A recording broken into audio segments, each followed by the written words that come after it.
Letters from a Value Creator by Roy Leighton. Year 3 students flicked lecture notes in preparation for our virtual session on Wednesday, 28th September 2016. My dear students, I hope that you have had a good break and this letter finds you refreshed and looking forward to continuing our study of the butterfly model together. Following discussions with Professor Ozaki, I will not be recording my slides, although I have created some for this semester, but will instead write you a letter. In fact, I'm going to write you 16 letters, one for each human need and its related value, creative process, learning outcome, and how they connect to Makaguchi's 4 foundations of value creation: truth, beauty, goodness, and gain. In the first semester, we explored the basic vocabulary of the butterfly model and how it has been designed to support the happiness of children and adults. This term we will dig deeper. Therefore, in order to make the study material as accessible to you as possible, I have decided that a written, then recorded, then discussed framework will be the best approach. I will record the entire letter and post it onto the shared Google Research site prior to our virtual lectures and discussions.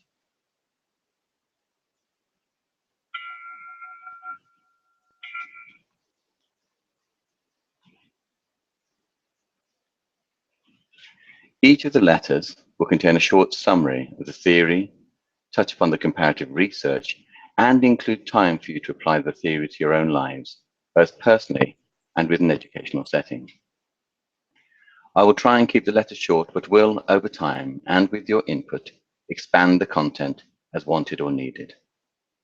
Remember, although Professor Ozaki and I have created the core content, the depth and complexity to which we work will be driven by your own curiosity and capacity. I'm aware that you have many demands on your time this semester, but I sincerely hope that our work together provides you with the passion and purpose, as well as sufficient personal challenge and gain for our time to be even more productive than last semester. Here's what we're going to look at first. The theory. The butterfly model, leadership is a spiritual experience and a search for truth. The first of the 5 principles of value creation, be open. The research. The science. Ichinen Sanzen, an overview. Fixed or growth mindset, Dr. Carol Dweck. Actual experience, the art. We will use a speech from Hamlet to reflect our own personal call to adventure. This week we begin with to be or not to be. That is the question. Then we will conclude, as we have over the past semester, with writing down what your personal challenge is going to be between lectures, what you're going to keep, develop, and let go this week. Please print off and bring a present sheet to the session so that you can do this. The theory. Butterfly model, leadership is a spiritual experience. As we discussed in our first semester, Tsuneboda Makaguchi advocated the search for and the application of truth within education and society. This is the role of the leader, to seek the truth. Remember, this is the only one of the 4 core values, the others being goodness, beauty, and gain, that cannot be created. It just is. It is truth. The acquisition of truth requires the individual to be open to new ideas, concepts, or realities. It demands that as leaders of our own lives, we don't let the attachment to habitual patterns of thinking or being get in the way of emerging realities. This requires courageous leadership and a healthy, functioning spiritual intelligence. Don't confuse spiritual with religious. In this context, spiritual means an intuitive knowledge or wisdom. Our brains have evolved over millions of years and countless generations to work to send signals to our conscious minds, as well as our physical bodies, so fast that it can seem as if the messages or insights come from outside ourselves. These insights or realizations can be a feeling more than a thought, a physical sensation, gut feeling, muscular tension, even headaches, which we call intuition. Leadership demands that this intelligence is not only recognized, but acted upon and refined through practice over time. To become a leader of our own lives, we must learn to trust this intelligence. We can only create a sense of trust in this most elusive of intelligences by acting upon it. When we see that our actions lead to positive outcomes, then it is logic and rationality, not feeling or spirit, that prove the validity of our spirituality. In the West, and the increasing influence of westernization of people in the East, spiritual intelligence or intuition seems to have lost its power and credibility. It has been dismissed by excessive rationalism as a lesser intelligence. It is not. It is a vital and dynamic intelligence when it works alongside and in harmony with the other three core intelligences to assist us in our decision making. Unless an individual is open to this most subtle and nuanced of intelligences, then they will fail to pick up information and insights that are constantly being sent to their bodies and minds from their subconscious. Taking time daily to stop, relax, and listen to your intuition is a non-negotiable requirement for anyone seeking to take on a leadership position in their places of work or their individual lives. It is also a basic building block for personal happiness. The research, the science. Comparative study research, Ichinen Sanzen, an overview, fixed or growth mindset, Carol Dweck. Linked to the Buddhist concept of Ichinen Sanzen. Ichinen Sanzen is perhaps the most accurate depiction of the complexity of human nature and human reality in the history of philosophy. To fully understand what it means to be human, the driving question of wisdom-based education, we require a model based on Ichinen Sanzen that helps us determine our place in the chain of being. Peace, Value and Wisdom, the Educational Philosophy of Daisaku Ikeda. The theory of Ichinen Sanzen was first expressed in China by the great Buddhist philosopher of the Madhyamaka, Jihi, who set out to systemize the Buddhist teachings from India. Despite the fact that he was a fourth patriarch of the Tiantai school of Buddhism, Jihi is generally accepted as the founder of that school and is often referred to simply as the great teacher Tiantai. Below is a table showing the overview of the elements that make up Ichinen Sanzen. We will explore these elements in depth during our subsequent sessions.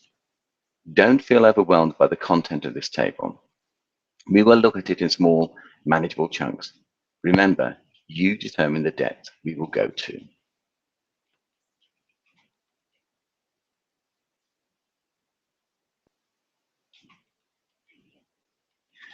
Application to the classroom experience. Rather than force-feeding knowledge from above and making children memorize information, we should focus on sparking an interest in their learning, helping them develop an enthusiasm for their subjects. Tsunobuda Makaguchi. The generation of curiosity at the beginning of any learning journey is essential for engagement of the student, at whatever age or ability. Whilst it is the role of the teacher to create the conditions for this, for younger children it should become the responsibility and the desire for older children and young adults to find their own passion and purpose so that they become independent and self-motivated learners. One of the leading figures in values-led educational research is Dr. Carol Dweck. Her work on fixed or growth mindset supports the belief of Makaguchi that the first step to engaging a child in learning is to create passion and purpose. She advocates the importance of focusing on the process of learning, not the outcomes. Her research shows that those students who get recognition and reward for attaining the desired outcomes within a school setting can easily become fearful of failure and therefore reluctant to explore, question, and challenge. They then evolve to become fearful adults who find it very hard to engage in uncertainty and challenge. They become risk averse, which, in a world demanding ever greater challenge and less certainty, means that they suffer. The rise in mental health, depression, and suicide amongst children and young people is testimony to the inadequacy of a target-led educational system. Makaguchi knew this in the 1930s, and more educators are now seeing the wisdom and compassion of his ideas and acting upon them. However, it is not going to be a simple transition from one acceptable mode of thinking and acting in our schools and colleges. The systems are often run by the very victims of a broken regime and have been employed because they fit the system. And that is a catch-22. People damaged by the system run the system, so can't or won't change the system because they do not see the system as defective. We explored this mindset in our work on spiral dynamics and the work of Dr. Claire Graves, and will return to his work when we look more deeply at values in later sessions. We can see a fracturing of opinion within the educational community globally. Some governments, schools, and colleges are becoming even more extreme in their target-focused, mechanistic, and extreme or destructive rational approach to education. Others are engaging in the dialogue and constructive disruption necessary for any growth and evolution. However, these more child-led approaches can also become excessive or destructive. They don't manage and challenge their intuitive intelligence and allow ego and vanity to take over. Neither extreme will get us out of the current crisis we are in. We need a balance between rational and intuitive. As Albert Einstein said, the intuitive mind is a sacred gift, and the rational mind is a loyal servant. We have become a society that honors a servant, but has forgotten the gift.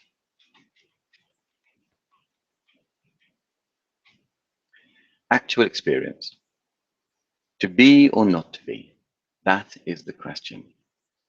I will be using this speech in my work with the second-year students at Buckingham University to explore the same 16 units of the butterfly model. However, we are having a far more hands-on experience using drama games, theatre skills, and mindfulness exercises.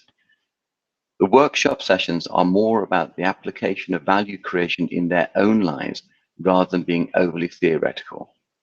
When they return to Soka University for their third year, they can draw from their experience to support the more academic understanding of the process of value creation.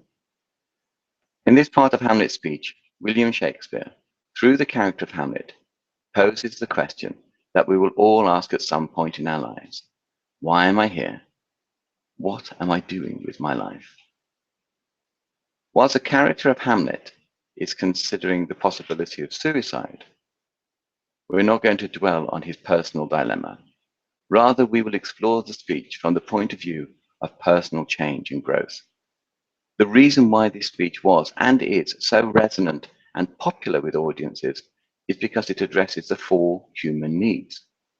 1, to question. 2, to form relationships of value. 3, to learn how to overcome challenges and manage change. 4, to see the positive outcomes and rewards for our efforts.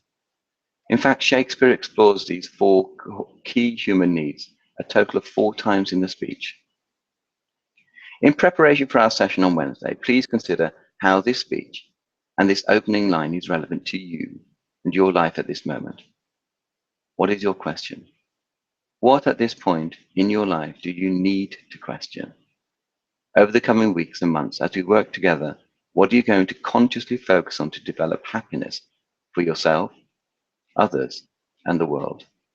Specifically this week, what are you going to keep, develop, and let go to grow your leadership skills, intuition, or spiritual intelligence? Write down your goal after or before our conversation on Wednesday. Please post your comments, thoughts, and questions on the Google community so that we can continue our dialogue and share our emerging insights with the wider Soka community. With my sincere good wishes to you all, see you virtually on Wednesday. Roy Leighton.